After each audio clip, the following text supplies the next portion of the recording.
is 7:02 on Wednesday, January 17th, and I'll call the Manchester Zoning Board of Appeals meeting to order. I have with me Brian Solacey, Sean Zahn, Catherine Howe, Jim Dietrich, Bob Scott, and myself, Sarah Knowledge, Sue Philbrook from the Planning Board and the new town plan, Mark Resnick. Yes.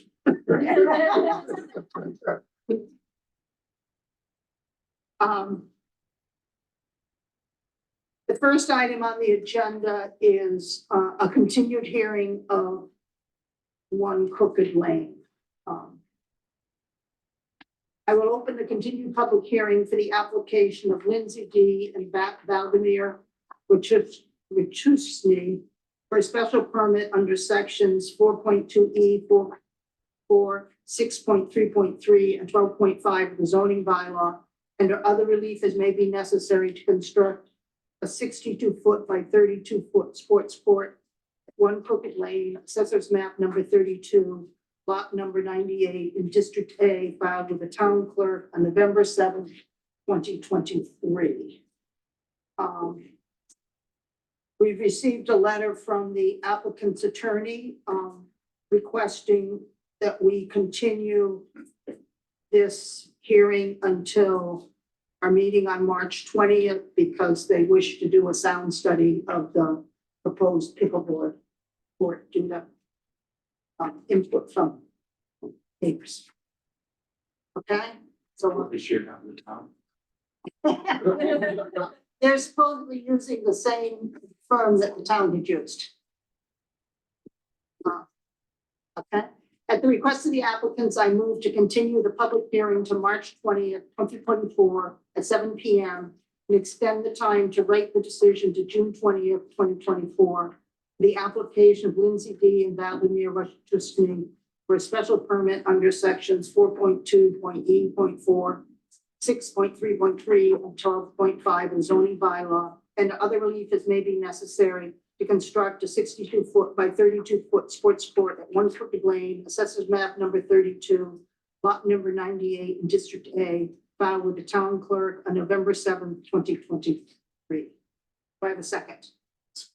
Sean seconds. Any discussion? All in favor? Unanimous. Okay.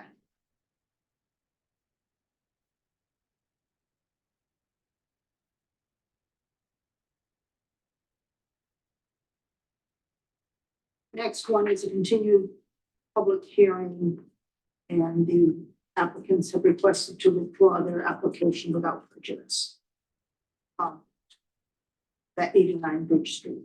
I will open the continued public hearing for the application of Andrew and Jennifer Migonis for a special permit under sections 4.2.E.5 and 12.5 of the zoning bylaw, and other relief as may be necessary to install an in-ground swimming pool at 89 Bridge Street, Assessor's Map number 27, lot number 13 in District C, filed with the town clerk on November 14th, 2023. The applicants apparently have discovered that they have water and electrical lines buried in the location of the proposed pool. So they've decided they will need to relocate the pool, and as a result of request to withdraw their application. At the request of the applicant, I move to approve withdrawal without prejudice of the application of Andrew and Jennifer Migonis for a special permit under sections 4.2.E.5 and 12.5 of the zoning bylaw, and other relief as may be necessary to install an in-ground swimming pool, 89 Bridge Street, Assessor's Map number 27, lot number 13 in District C, filed with the town clerk on November 14th, 2023. Do I have a second? Second. Brian seconds. Any discussion? It's withdrawn. Withdrawn without prejudice, yes. Because it's going to be in a different location, so it could be a substantially different application next time. All in favor? Aye. Unanimous. Okay. That was easy stuff.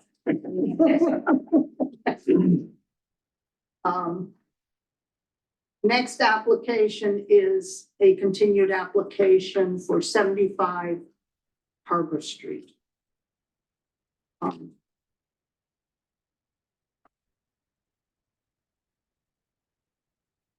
I will open the continued public hearing for the application of Joseph Falzone on behalf of Francesca C. Falzone, trustee of Black Cove Realty Trust, for a special permit under sections 5.0, 7.2, and 12.5 of the zoning bylaw, and or other relief as may be necessary to allow for a change of use from a non-conforming use, parking and storage, to a single-family residence in a non-conforming structure on a non-conforming lot at 75 Harbor Street, Assessors Map number 22, lot number 32, in District E, filed with the town clerk on October 12, 2023.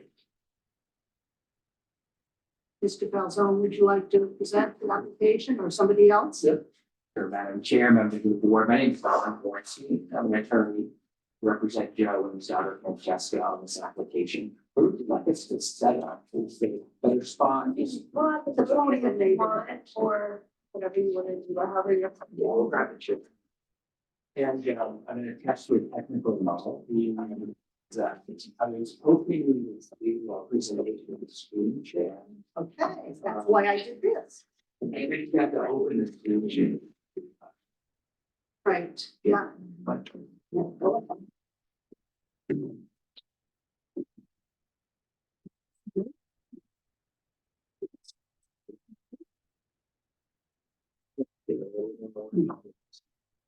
you want to? Yeah.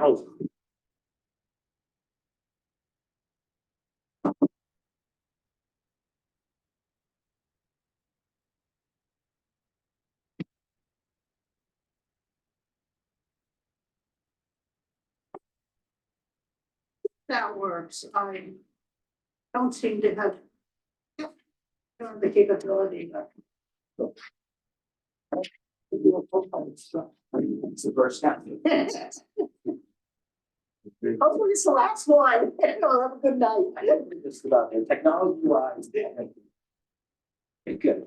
So, again, my name is Don Bornstein. I'm currently with the office of Johnson and Gale Street. We're located at 12 Chestnut Street in Andover, Massachusetts. With me is the private architect, and Joe Falzone, applicant, with his daughter Francesca, also neighbors. I'll give you a little bit of a background of what brings us before the board tonight. Then I'm going to, as quickly as possible, turn it over to Peter, just to bring you through the practical aspects of what we're looking to accomplish in the project. So again, it's the 75 Harbor Street. See the past district. Sorry. We've got a legal pre-existing non-conforming lot, smaller than what's currently required. We have a legal pre-existing non-conforming structure on that lot.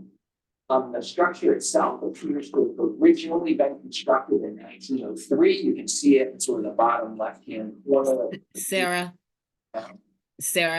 he Yeah. needs to mute his computer. We're Oh. getting back feed from his laptop, I think. Thank you again. I I have a button on mine. am muted, so. It's the I need to mute Yours there. And that maybe just mute everyone. Can't see people now because the screen shares.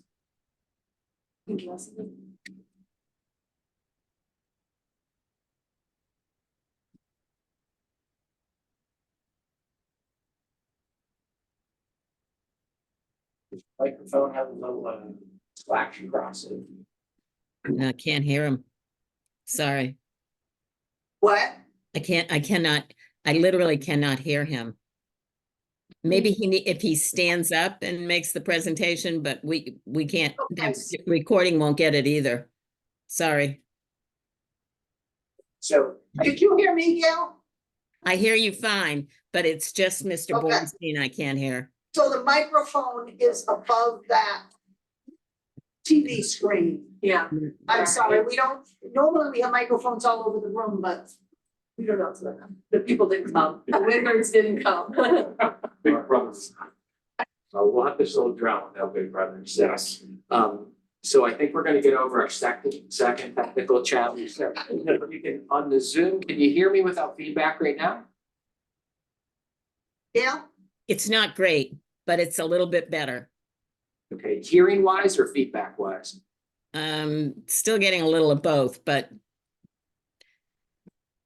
Okay, it Go might just be- slowly. it Might be the echo in the room, but I'll speak slowly like you're suggesting, maybe the feedback will catch up with me. thank you. Okay. So gonna bring us back, we're at 75 Harbor Street. You see the existing structure on the screen share right now. In the SRE district, we've got a non-conforming lot, much smaller than what's required now. We've got a non-conforming structure. That structure appears to have been built in 1903 as a carriage house. That was a carriage house, we believe, in support of the house that's actually across the street. I believe that's 50 Harbor Street, this large residential structure there. Older home, been there a long time. We believe this carriage house supported the house actually across the street in the early 1900s. Just to provide a little bit of historic context as well, Joe has discovered in the existing structure, there's an existing bedroom and an existing bathroom with a large old-fashioned tub in there still to this day. He's discovered sort of builder's notes in there that show that those rooms were constructed in 1905, so just 2 years after the carriage house was constructed. We have photographs of those notes on the wall if it's interesting to the board, but we believe the carriage house was constructed in 1903. The bedroom and bathroom were added in 1905. The Black Cove Realty Trust, Francesca Falzone was the trustee of that trust. That trust acquired the carriage house in 1994. That carriage house, at least since that time, and probably sometime before that, has been used basically for storage, not for full-time living.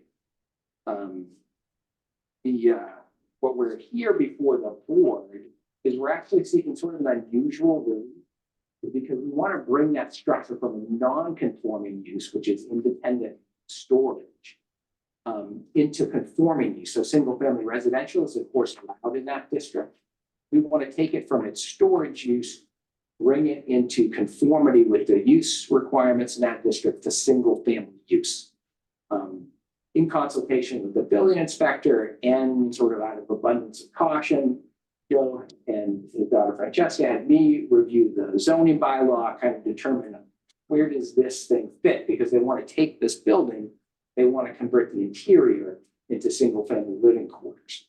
I found in your bylaw section 7.2, and it provides that change or alteration can be allowed to a non-conforming structure or lot can be allowed by special permit. It doesn't tease out, well, what if your change isn't itself non-conforming? So that language is arguably applicable here, that if we're going to change it from a non-conforming use to a conforming use, the bylaw suggests that we should come here for a special permit. So that's what we're doing. We're asking for a special permit again to change it from its existing storage, convert it to single family. Peter will explain that in much more detail practically what that means for the building. I think you'll see that we have no change to the footprint, no change to the building envelope, very modest alterations to the exterior, and then a lot of interior work to convert that old carriage house into living quarters. The test that the bylaw sets up for the board, the finding that the bylaw asks you to make, is to make a finding that the change or alteration that we're proposing is not substantially more detrimental or injurious to the neighborhood than the existing non-conforming structure or use. So again, that test is to find that it's not substantially more detrimental or injurious to the neighborhood than what exists there. So I'd also note that this structure has been assessed the whole time that it's been owned by Black Cove, I believe consistently as a single family lot, has been taxed and assessed like it was single family, even though it hasn't been used as that. And we're asking to basically put it in that use. The assessor seems to already think it's in. With that, I'm going to turn it over to Peter. We're going to get sort of out of the zoning bylaw parsing get to Peter and he can explain practically what we're trying to do with that structure. Does that make sense? Thank you. Good evening, ladies and gentlemen. Yeah. Glad to be here. As council pointed out, the 1903 structure renovated in 1905. We're not planning on doing any footprint changes, no dormers, no physical change to the massing. The two side elevations and the rear elevations are going to largely remain the same. What we're going to do is take the carriage house entrance. This currently is a entrance that ramps up in the inside the building. So the parking or storage level is actually about 3 feet above the street grade. So we're going to be raising this up. We're going to be adding some new windows. We're going to restore the davit, but we are going to relocate it. It's got a carved figurehead, historic architectural element, and we're going to make the front elevation a little bit more in keeping with a single family residence while maintaining the historic charm of the original structure.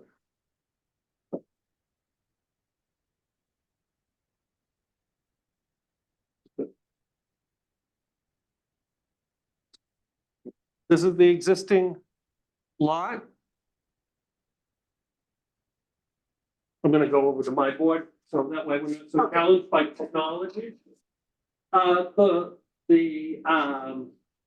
Required to have 90,000 square feet, we're at 3608. We've got a minimum frontage of, it's required at 150. We've got 88. And then the setbacks are all very marginal, couple of feet here.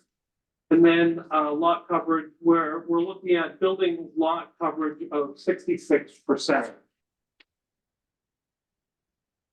Again, all pre-existing, non-conforming, and it has been that way for well over 100 years.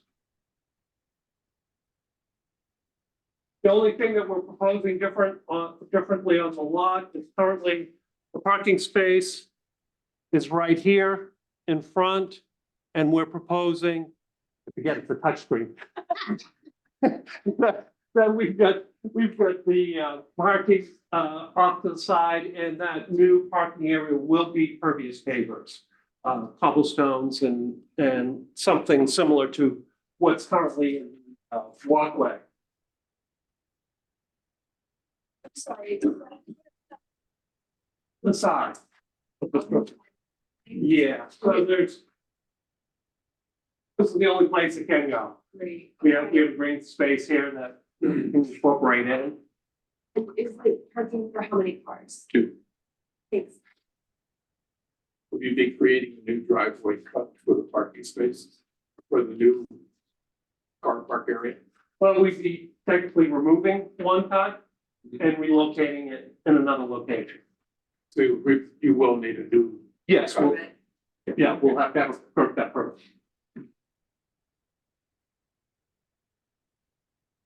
This is just your Google walk down the street.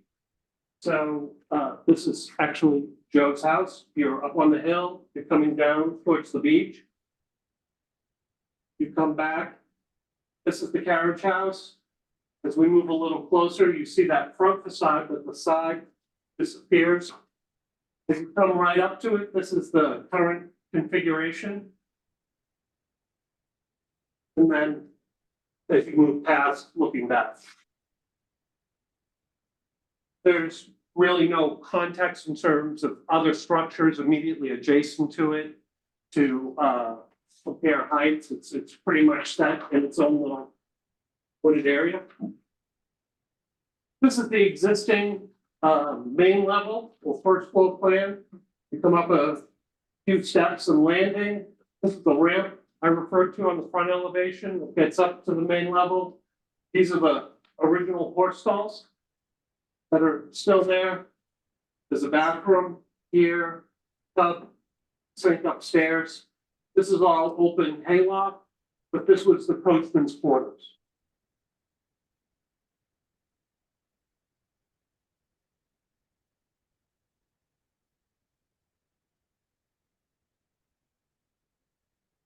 The first floor largely remain open concept. living, dining, kitchen, mudroom component. And over here, there's gonna be a study, guest bedroom, and then the primary bedroom and bath.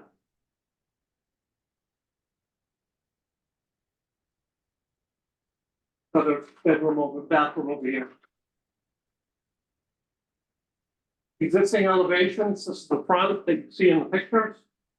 Two-dimensionally, the two side elevations and the rear elevation.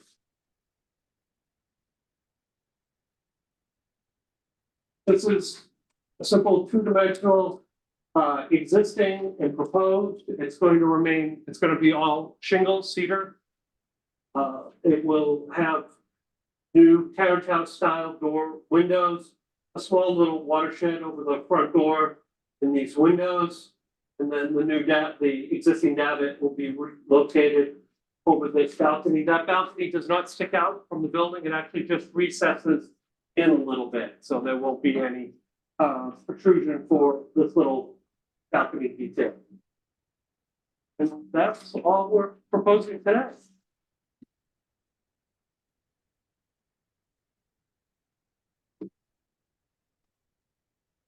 That, again, I'll direct the board to the finding that 7.2 ask the board to make, which is to find that the changes that are proposed to this pre-existing non-conforming lot structure substantially more detrimental or injurious to the neighborhood that's the standard.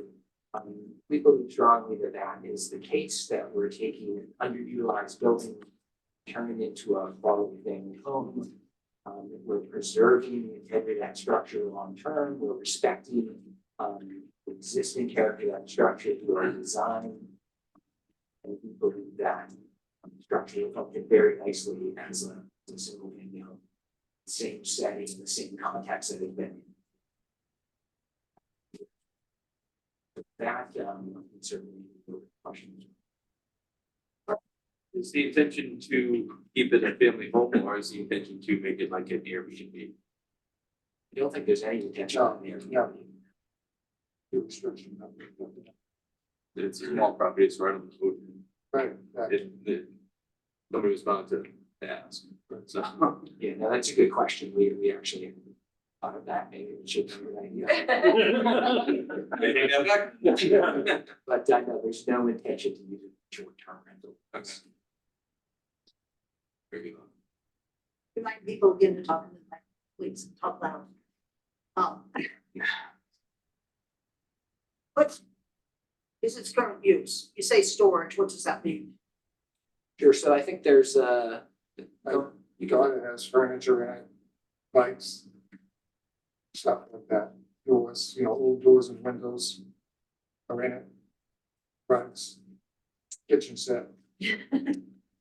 Well, it's not, people aren't going in and out of it all the time. No,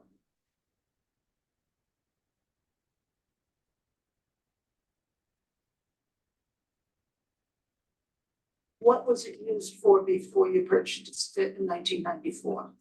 Was it being used at all? I can't speak to, I've been there 36 years. So before that, it went, John said it was 50 Harbor, it went with 69 Harbor. And then two totally separate addresses.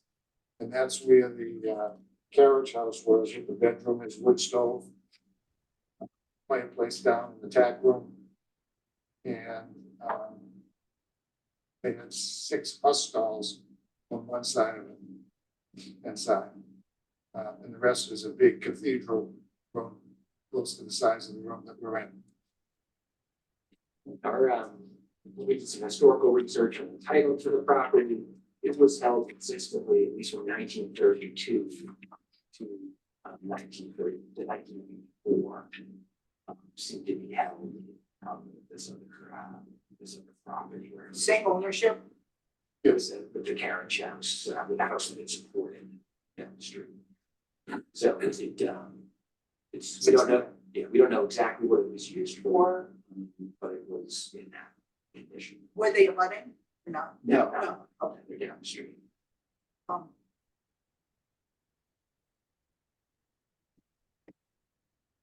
I have concerns about the fact that it's a structure that has really been used. And a residence would be a substantial increase in the use, seems to me. Much more intensive use on a very undersized lot with overabundance of coverage.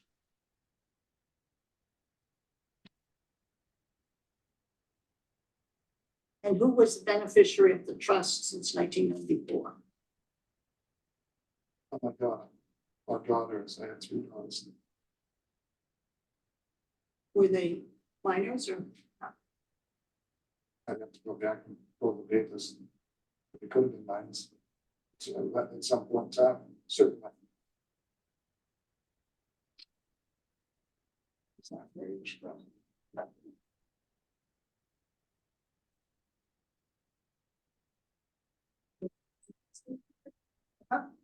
They both hold the same trust. No. If the beneficiaries of the trust were minors, what happens then?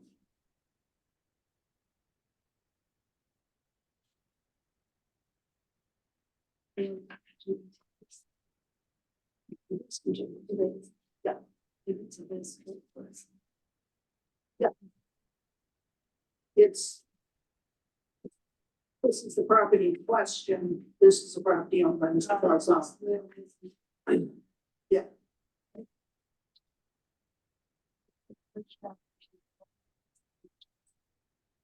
Which wouldn't allow a second residence. And confirm for the board that these properties were not bought in combination, so.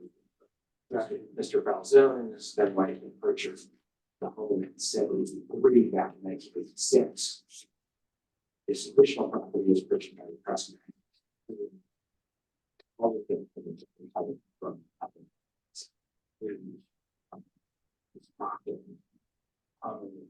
so people who look at them not murders, they paid separate title on those properties, they belong as separate lots of fact. Like that, separate goods for 100 years or so.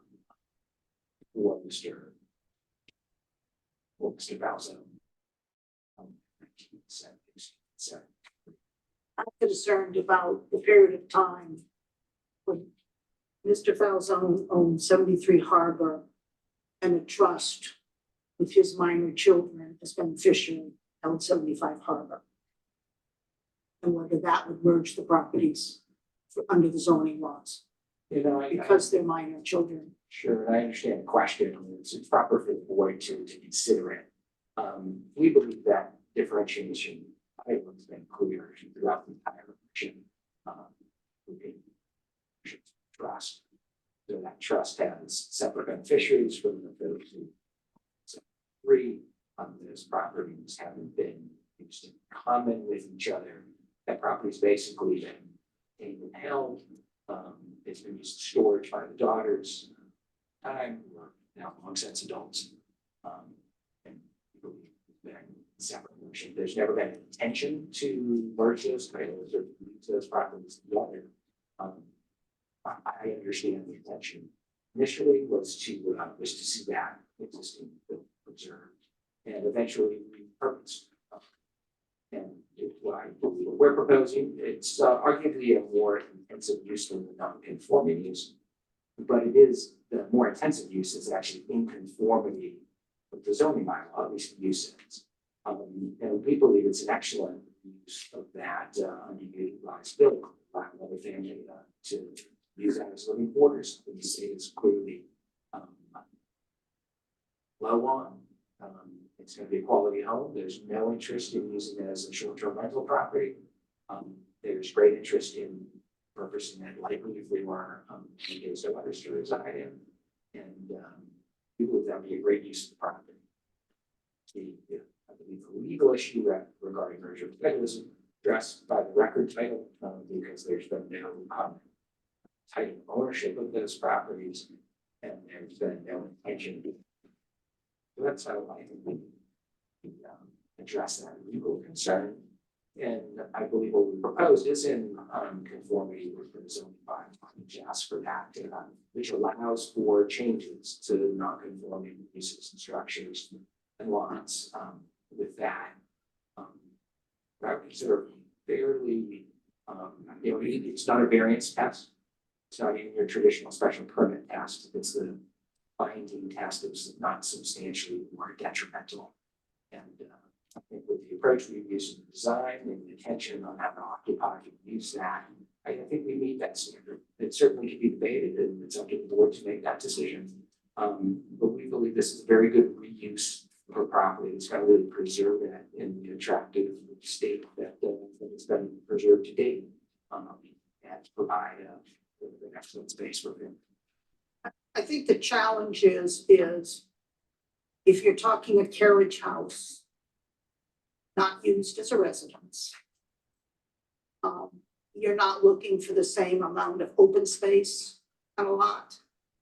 You're not looking for those outside amenities. You're not looking at the coverage requirements. And this is a district that requires 15% coverage, and it's 77%. It's a district that requires 90,000 square feet for a residential lot. And this is 3,800 square feet. So that gets into the question of if you're putting a residential use on a substantially smaller lot, is that substantially more detrimental to the neighbor? I can understand that. That could be debated. I believe some other elements of this structure is that there, as far as lot coverage goes, I believe the structure has been improved with infiltration drains. Is that correct, Jim? I have that right? Yeah. So there has been mitigation made with lot coverage. Usually that's one of the highlights of why there's a lot coverage requirement. Stormwater drainage is lessening, so that is addressed as it stands now will continue. Certainly something we accept as a condition from the board that those infiltration drains will remain in place. The additional driveway is also proposed to forward not have additional impervious coverage. And certainly that lot, as small as it is, has a great feel of open space, sunlight access, ocean immediately across the street.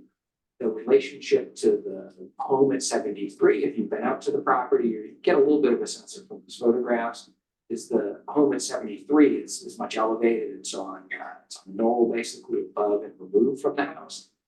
So although that's the closest by far abutting property, it's really topographically removed. There's a lot of landscaping and trees between those two. This is not a home that sits right on top of other homes next to it. I think when we get to the point of public participation, I'm not expecting we're going to have neighbors and abutters in opposition. I do have one email support that I share with the board manager. If you don't mind me writing hard copy. Maybe Joe, you can tell us who the neighbor is that sent you this message. You know, guys, any direct about we have complaints of this. Speak up, please. You won't find any direct about complaining about this. I've maintained the entire landscaping along the railroad tracks. I rebuilt the capping of the wall for the town. I rebuilt that entire road up there, and I repaved the entire road. And I've paid for the last 30 years the landscape and the maintenance of everything across from that beach. That's why you don't see anyone up here complaining that this is going to be a more intense use by direct abutters. The direct abutter that you have in Butter is the most person affected. They're right beside me. That's at 71 Harbor Street. So they're the other side of this. Bring us back to the first page of the presentation slash. Let me see if other members of the board have questions first. Brian? Not this time. John? No. Jim? Maybe you could help us understand your feeling that by allowing this change, we would clearly be permitting a single family home to occupy a space significantly less than what we would normally expect. Is that your principal? I'm trying to understand where you're going with this, because I recognize that in our town, we're trying to find more places for people to live. Now, this is a small building. It's 3,000 square feet. Say again? I believe it's 3,000 square feet. Yeah. That's not small. No, it's not small, but it's not a huge building, and it's a single family home, and while it does violate all of the norms of space and coverage, it also provides a use for a structure that is currently being used primarily for storage. Is it the intention to put this property on the market and sell it as a single family home? Is that what's driving all this?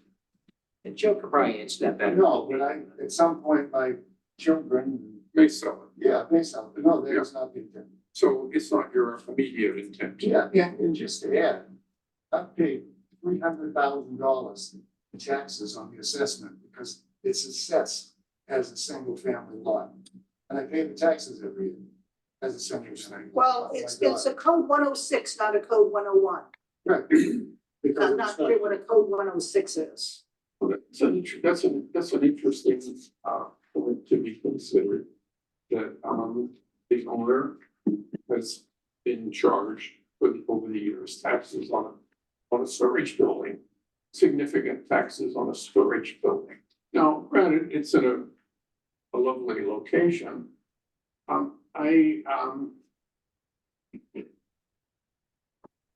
If there are no issues from potential abutters, we've worked in that area before. Just around, I'm trying to understand. It's more than issues of others. The fact of the matter is we have a zoning bylaw in this area requires a 90,000 square foot lot and requires 15% coverage and substantial setbacks, much greater than this structure. No And argument to any of this that. structure Correct. was, when it was originally built, was not intended as a single family residence. And the use in a single family residence is substantially more intensive than a carriage house.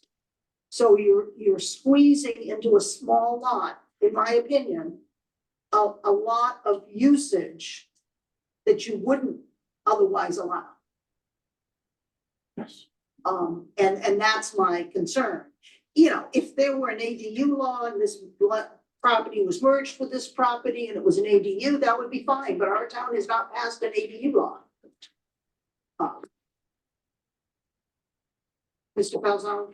80% of the homes on Boardman Ave and Harbor Street are non-conforming, not meeting the 90,000 square feet. And it's the reason why this structure went up at this time with all the other structures was there was no zone. So my next door neighbor, they're on 10,000 square feet, my direct next door neighbor. The gentleman down the street or beside me way down here, he's not conforming. Directly across the street from me is not conforming. The only one that I know that's conforming, who's a direct abutter, is the Aussies, Ray Aussie. He's on a large enough lot. Everyone else is because the zoning came into play way after that. So you have the same problem in 80% of the lots, not me. And there was a bedroom in here, someone did live in here. It's a separate address, has all separate town utilities into it. Could I ask you to stop sharing your screen so I can see who's, if there's anybody from the public asking to be let in?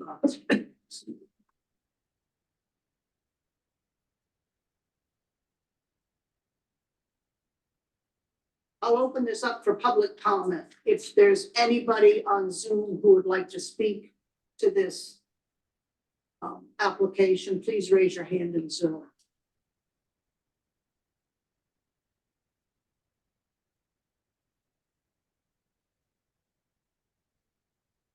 Move here, But, I just said thirty another village. oh, I just have one question. The utilities, are they public, private, is the water like on a septic system or is No, it's town water. everything's It's always been town. There is a separate 8-bedroom newer septic system that I put in. That has 3 plus or minus additional bedrooms. And when I did the addition on my home, through the Board of Health, I put a separate tank in for here. And the requirement was that until I got to the point where my daughter was gonna do something in there, an injector pump would have to be inspected and dropped into it, because that building is a different elevation. Okay. But yeah, it's got separate electric, separate all utilities. But so you would be pumping up to the large, Yeah, the 8-bedroom leach field, it's on my property, and under state law, that's allowed. You've already taken precautions for that. Yes. And I still have to go back to the Board of Health, of course. Because, Brian? I just want to piggyback on, comment, but I think that's the thing. If we met all those requirements, we wouldn't be here right now. Yeah, as far as the size of the lot, setbacks and conformity. I personally think that, it works, try to increase some housing's inventory here. We're not trying to squeeze building into a small lot, it's already there. Okay, and if someone came to proposal to build something on that lot, I think we'd all be agreeing to say no, but it's there. Okay, and frankly, I think this is a good reuse of the building. And paying his taxes on it, he's got separate meters, separate address. I think this needs a, I don't see it being detrimental to the neighborhood.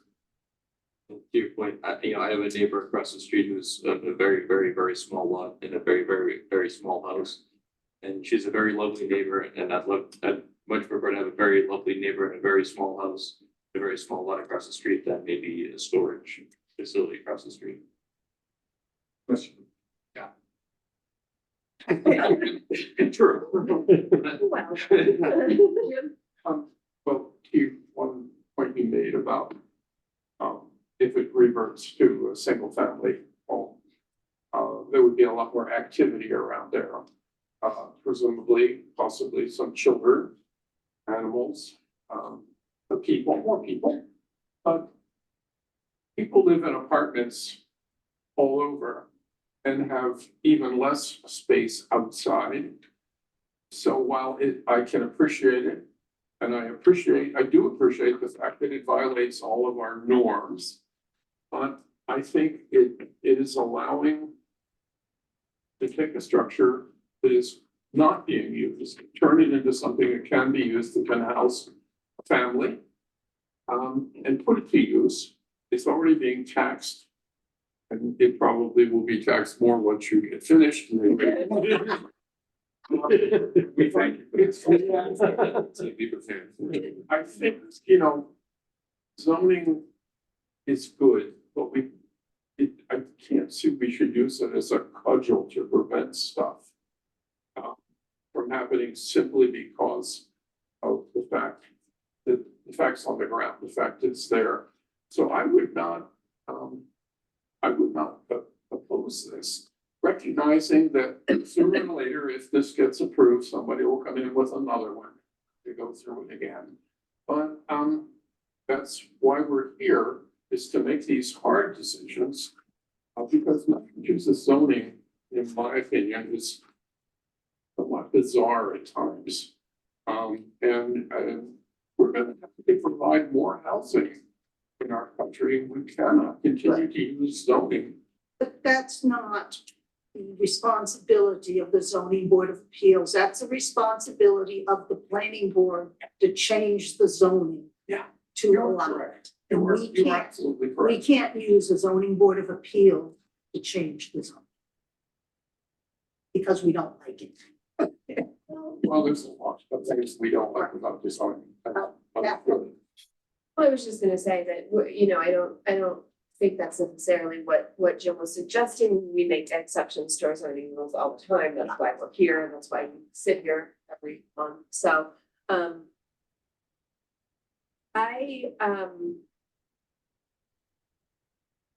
overall, I tend to agree with Jim and Brian. I'm not, if somebody suggested they're gonna build a brand new property right there, there was no way I would ever be in favor of that, but given that it's there, Mr. Falzone has indicated he doesn't intend to maybe condition that, because I think that, if what we're trying to do here is provide additional living space for his daughter or granddaughter, whatever, a family member to live there or a caretaker, that's fine. And I think that's a great use for the property. Short-term rentals, I think, would be disruptive to the neighborhood. So I would like to see a condition against short-term rentals. My opinion, happy to hear other people's opinions on that. But overall, they're not expanding the footprint. They're really not asking to do, we've had people coming here asking to do a lot more on their property, or people not asking and doing it anyway. So, I think that their proposal is pretty modest given some of the other things we've seen, and I think it provides living space that we need. We need more small homes in this town. We don't need more mansions, in my opinion. So.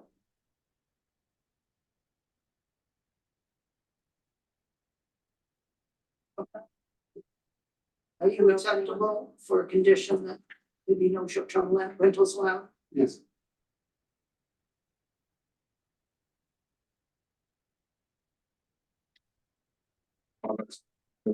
Tea, I know, it's too hot. Oh, stupid mug keeps it too hot. The future of that house, in her hands. Too hot tea. So, what? This is a tough board. I know. So there will be 5 voting members on this application. They will be the 4 full-time members and the first alternate, which is Brian is the first alternate. So Brian and Sean and myself and Catherine and Rob are full-time members. So Jim will not be voting on this application. So you ready to have me make a motion? Please. Is that enough? I move to close the public hearing and approve the application of Joseph Falzone on behalf of Francesca C. Falzone, trustee of Black Cove Realty Trust, for a special permit under sections 5.0, 7.2, and 12.5 of the zoning bylaw, and other relief as may be necessary to allow for a change of use from a non-conforming use, parking and storage, to a single-family residence in a non-conforming structure on a non-conforming lot at 75 Harbor Street, Assessor's Map number 22, lot number 32 in District E, filed with the town clerk on October 12, 2023, based on the finding the change of use to a single-family residence is in harmony with the purpose and intent of the bylaw, will not be substantially more detrimental or injurious to the neighborhood in which it is located than the existing non-conforming use, and the requirements and conditions under section 12.5.2 of the zoning bylaw for the grant of a special permit have been met based on the following conditions. The location and footprint of the carriage house shall remain as depicted on permit documents prepared by Beals and Associates dated August 22nd, 2023. There shall be no increase in the size of the existing footprint. The proposed driveway as depicted on the aforementioned plans shall consist of a pervious surface.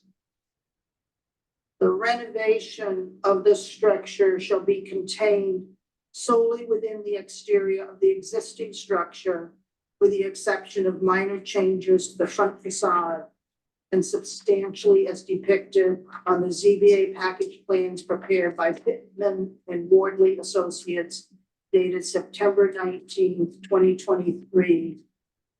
EX10 existing floor plan. A10 proposed floor plans. EX20 existing front and side elevations. A2.0 proposed front elevation. EX 3.0 existing back and side elevations. And that no short-term rentals will be allowed on the property. Brian seconds.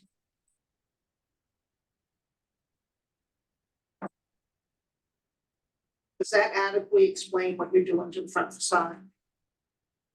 Yes. Okay. Any discussion? Well discussed now. I'll take a vote. Brian, Yes. Sean, Yes. Rob, Yes. Catherine, Yes. and Sarah will vote yes. Who would like to make this? I'll review it. Thank you, everyone. Okay. Thank you for your time.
Okay.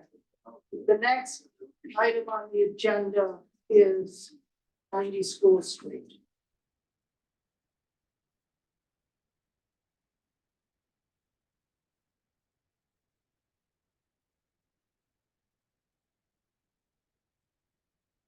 I will open the public hearing for the application of Christina Delicio, residing.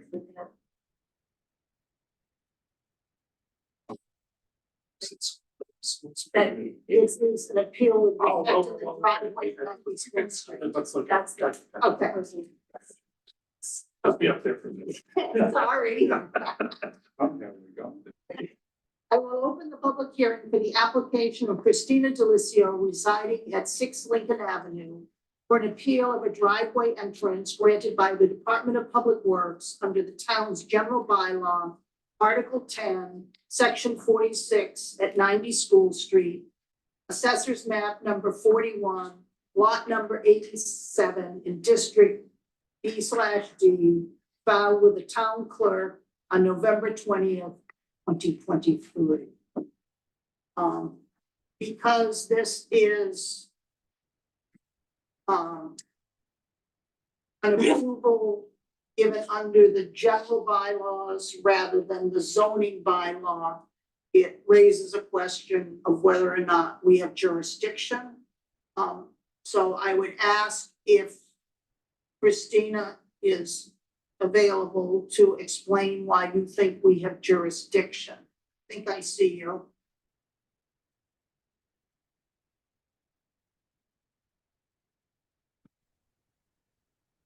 Are you on me? Can you speak? Hello, all. Okay, Can you hear us? yes.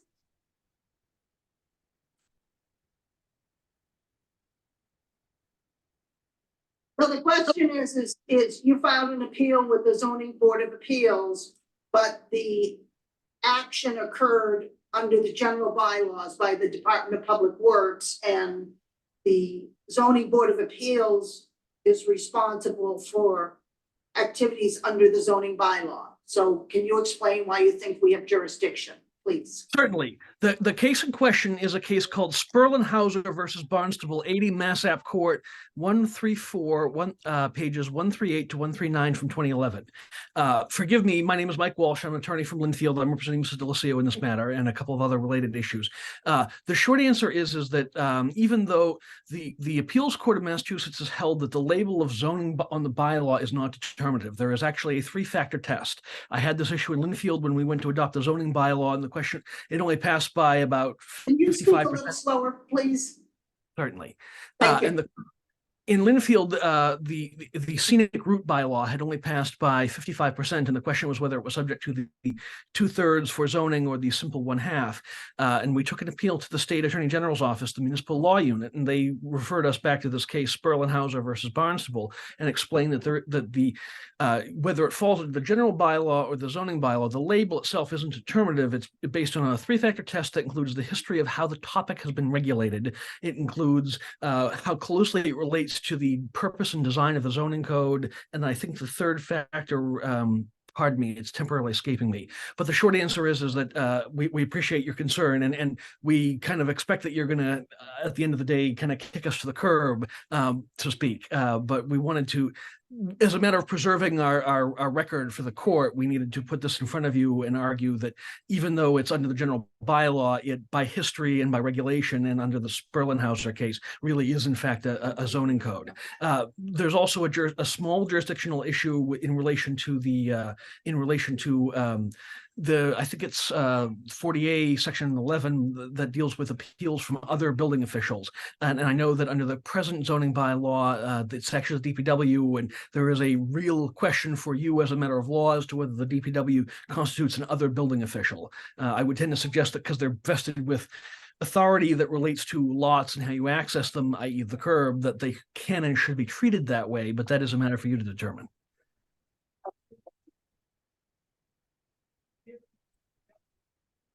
Rob, would you speak up? I don't believe that the DPW falls on the umbrella of a building official. One of the weak spots in our case. I am a building official and not under the umbrella of DPW. So, Well, and I also think there's a matter of although driveway entrances used to be under the zoning bylaw, the town of Manchester made a decision in November of 2022 to remove it from the zoning bylaw and put it in the general bylaw, which would seem that would then remove the zoning board of appeals from any responsibility with respect to the enforcement of a general bylaw. So you can't really look at history because the town changed. I understand. The other second piece to this problem of our case is that although you can sort of as part of putting my brief together, you can squint and you can read the zoning bylaw and the general bylaw together to say that the curb cut authority sort of falls in the planning board and relates to parking and other things. We're not sure if this property in question triggers those, and we're ultimately going to have to go to court to do it. In terms of, we apologize if we're sort of invoking your jurisdiction on kind of we're trying to be careful and do a boots and suspenders approach to make sure that before we end up in court that we haven't missed any of the local avenues. To be perfectly honest, this probably is a planning board issue, but because they've had their own regulatory tiff in terms of where and how the process should go, we actually got kind of a garbled opinion from town council about how to deal with this. But you guys are the last local checkbox before we find ourselves in court, and so we wanted to make sure to round all the bases, so to speak. Rob, as far as the curb cut, and I'm asking because I don't know, does that go through the town planner or the town engineer? no, it's through the Department of Public Works. Okay. And it's a relatively new procedure. Okay. I did speak to the Department of Public Works, And they did tell me that that under the approval the approval they gave was on July 12th of 2023. Any appeal to the zoning board of appeals has to be within 30 days of when a decision's made. Even if we did have jurisdiction. And when I talked to the Department of Public Works, one of the conditions in this approval is that they contact the DPW before they do the work, and that the DPW inspects it after they've completed. Sure. Well, the work has not been completed, and they have not contacted the DPW. Okay. So it's hard to know at this point exactly what's been done. And because one of the conditions was they had to remove current driveway. Well, they haven't really built a new driveway, they've just dumped gravel. Right. That's all, so it really hasn't worked its way all the way through the Department of Public Works. Why are we bothering with it? Because an appeal was submitted to us, we have to do something. Obviously, but we don't, all we can do is say no. And kick the can to where the can should be. It sounds like the parties involved have not really exercised the actions that they should have. And now they're coming to us, asking us to do something that we can't do anyway. I don't know whether is the intent maybe to build some history here so you can take it to the next level of work. I think that's what he said. Yeah, well, Exhaustive. Hear half of what their lawyer said, so. Yeah, no, usually the courts require you to exhaust your local administrative remedies before you can go into court, so Yeah. they maybe are, That was my. yeah, understanding. maybe they're just With that. trying to check the box. Yeah, that's what I thought. Okay. I know he's asking about the DPW, but in some cities and towns, you literally have to go to the town planner, the engineer, and get a permit to do the DPW, so. Yeah, well, it used to be part of the planning board, Right. determining curb cuts, so. Driveway entrances. Robbie. There's no building permit required for a driveway. Right, no, I know that, but the planner and the engineer might be involved to some degree. So. Right, but to a degree, I don't know. That's fine. You're correct. You're absolutely correct. The planning board has had a small tiff where they were supposed to have regulations and they weren't quite adopted in the right order. And so the DPW was kind of at a loss as to what to do. And believe it or not, initially Mr. Fetterspiel had told us that you guys were the venue to come to. On the other hand, town council on second thought said that we have to go directly to court. So we're all kind of in another world, not sure which way is up. If you guys wanted to take a stab at which way is up, we would be honored. But if not, we'll having done our boots and suspenders, our boots and suspenders bit, we will move on. Thank you very much.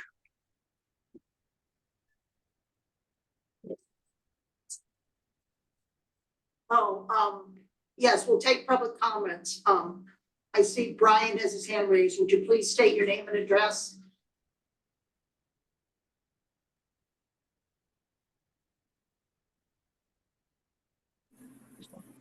Yeah, I'm Brian Miller. I live in 92 School Street, which happens to be across the Lincoln Avenue from the driveway that isn't a driveway that they haven't finished, that has caused my car to be hit for the third time in a period of 6 years from this lot and from these driveways, two of which were directly associated with people living or visiting the people of this property. The fact also that the driveway, as approved by whatever service is approving it now, is being used not only to assess the property at 90 School Street, but also to assess the property at 86 School Street, which at one time in the past has been denied, not just deferred, but has been denied by the planning board. Thank you. Thank you, Ms. Miller. Okay. Any other discussion from the board?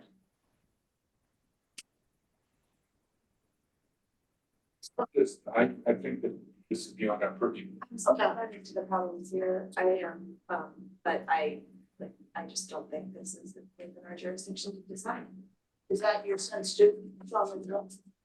So it appears as if we don't feel this within our jurisdiction. So we can take a motion to deny it on the basis that we don't have jurisdiction, or you could, request to withdraw the application without prejudice if you'd like. If you don't mind, we'd like to ask for the denial. I know that's how it goes, but we need to exhaust our remedies. Okay. I'll make a motion.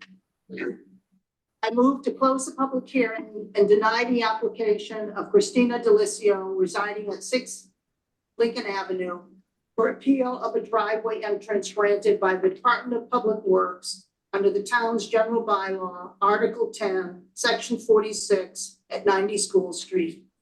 Assessors map number 41, lot number 87 in District B/D, filed with the town clerk on November 20th, 2023, based on a finding that the Zoning Board of Appeals does not have jurisdiction over this matter.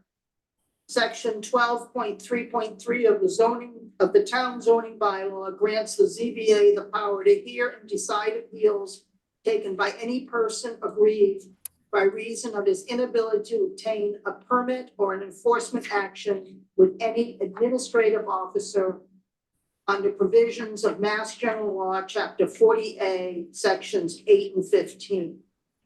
Mass General Law, Chapter 40A, Section 8 references appeals made with respect to actions related to the zoning bylaw, not the town's general bylaw. Mass General Law, Chapter 40A, Section 15 references the time period to file an appeal as a 30-day period after an order or decision was made. The driveway entrance was approved by the DPW on July 12, 2023. And if we had jurisdiction, then the appeal that was filed on November 20th, 2023 would fail because it was filed too late. Do I have a second? Catherine seconds.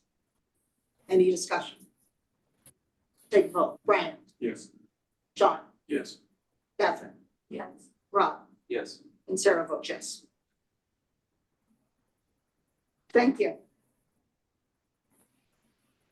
You're second with the Brian? I would. Oh, Catherine. Okay. All right. You're welcome. Just saying, I can review it. Jim will review. Okay. Yeah.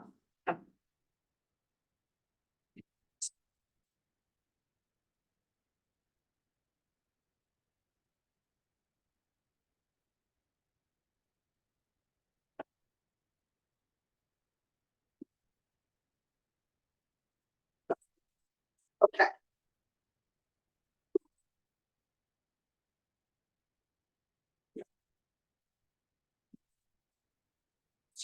Okay.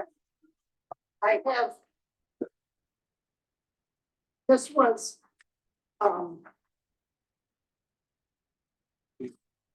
but, Please, well, somebody's gonna have to do that. I'll share it. No, good job. We can have this thing down. Yes. I just, this was, we had asked the applicant to provide us more information on the pool, and they sent it in to Gail, but apparently it never was distributed, so this did come in from the applicant.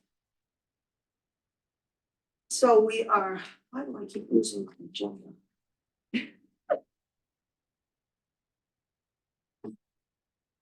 That's all right, no. I really don't, but it just drives me crazy. So we're now moving on to the application for 49 Forster Road. I will open the public hearing for the application of Colin and Josephina O'Neill for a special permit under sections 2.0, 4.2, and 12.5 of the zoning bylaw, and other relief that may be necessary to install an 18-foot by 40-foot kidney-shaped in-ground gunite swimming pool at 49 Forster Road, Assessor's Map number 29, lot number 18.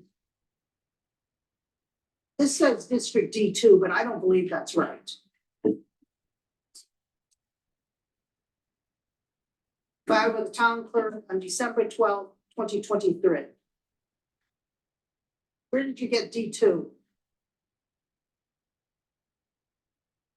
Not sure. Could be wrong. Let me look it up. Thought I got it from the town website, but may have been mistaken.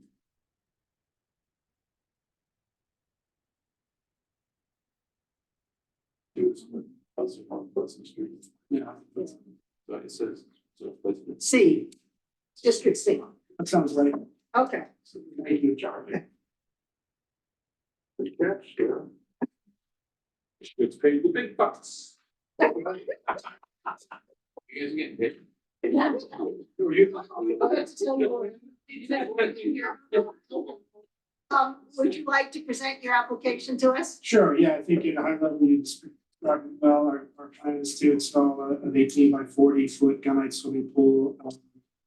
It's within the setback, as described in the good submit plot plan. Meridian Associates, we had them do the survey a couple of months ago. So it's, as I said, it's within the compliance with ZBA bylaws from a setback perspective.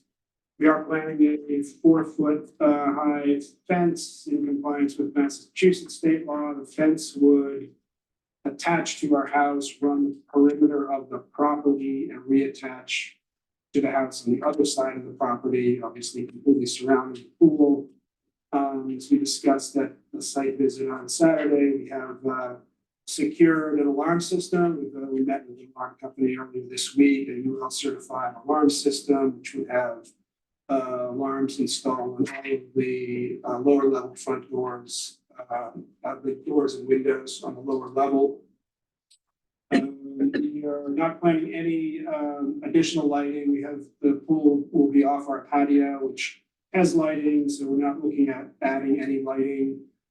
We do plan to do, landscaping around the pool, for the most part, along the road to add privacy.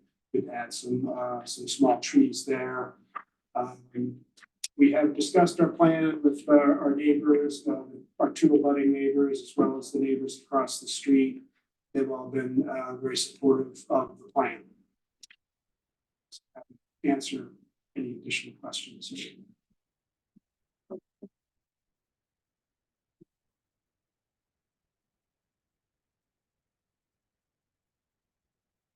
Any questions? John? No, Rob? No. Jill? no questions, no. No question. One of the pieces of paper we received reflected the fence on it. Yeah. Right. It's not very well identified. Yellow. Yes, it is. Who did that? I added the fence Okay, onto the plot plan. with a CAD drawing. Or is it hand done? It's hand done. Okay, okay. Yeah. Thank you. What? Well, some of us. Some of you, that's special. Some of us print in color and others. I don't. picked mine up from, yeah.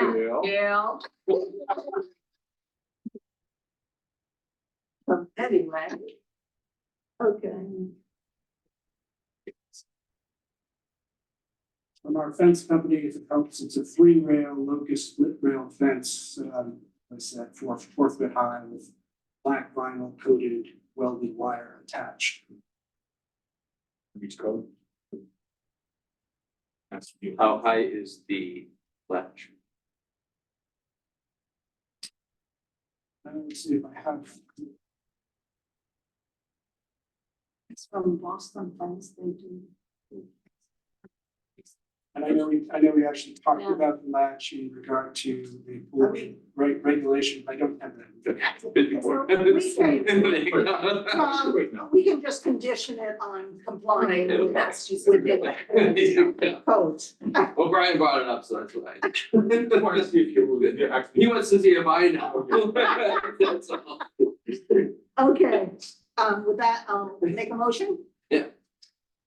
I move to close the public hearing and approve. Oh, sorry. Is there anybody on Zoom who wishes to make a comment with respect to this application? If so, please raise your hand in Zoom.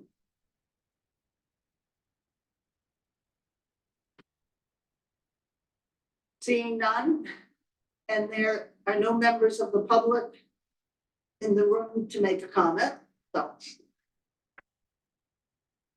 Okay, we're good. Yep. Check the box.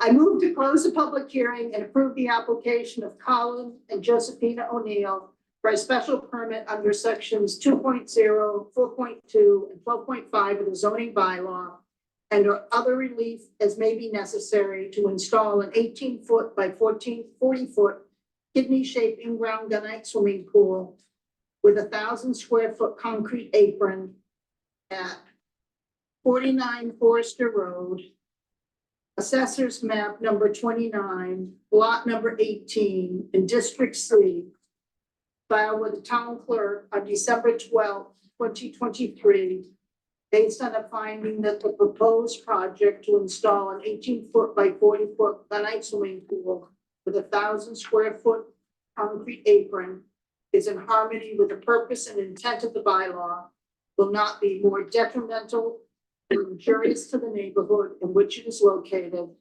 and the requirements and conditions of section 12.5.2 of the zoning bylaw, the grant of a special permit have been met based on the following conditions. The pool and apron are cited as depicted on the plot plan of land prepared by Meridian Associates dated November 20th, 2023. The pool may contain interior low-level LED lighting. No other exterior lighting will be installed around the pool. A fence at least 4 feet high. A three rail, 4-foot high fence with alarms on any doors or windows entering directly into the fenced area shall be installed substantially as depicted in yellow, hand-drawn yellow on the plot plan.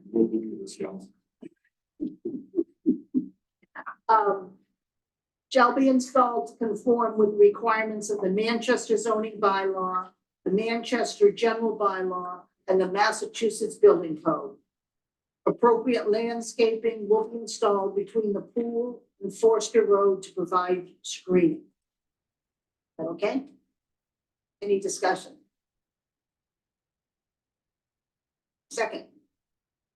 I'll second.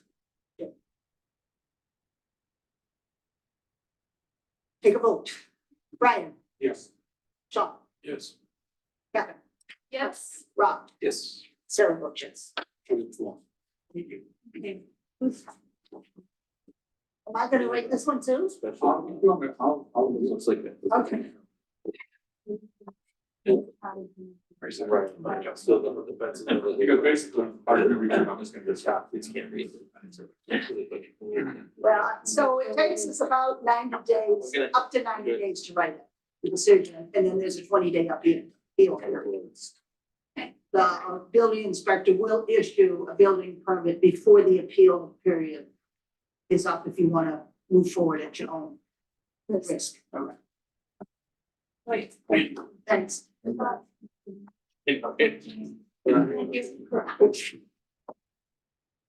Okay, now.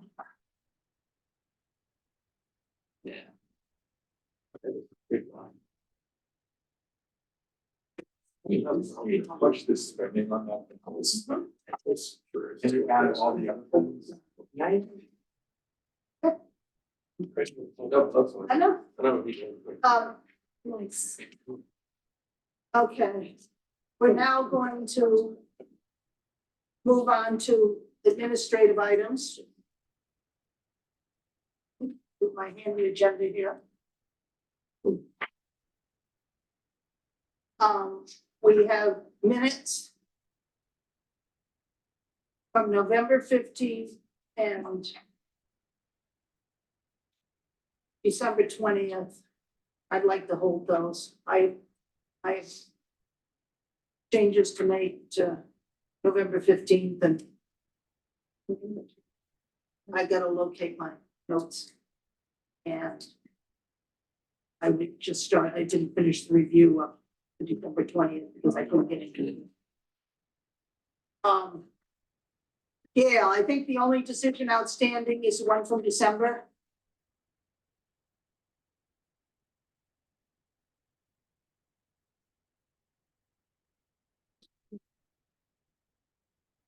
Was waiting for them.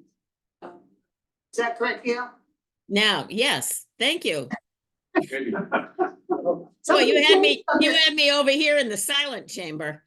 Well, something changed and I have to now unmute everyone individually. I don't know what's, Please. okay.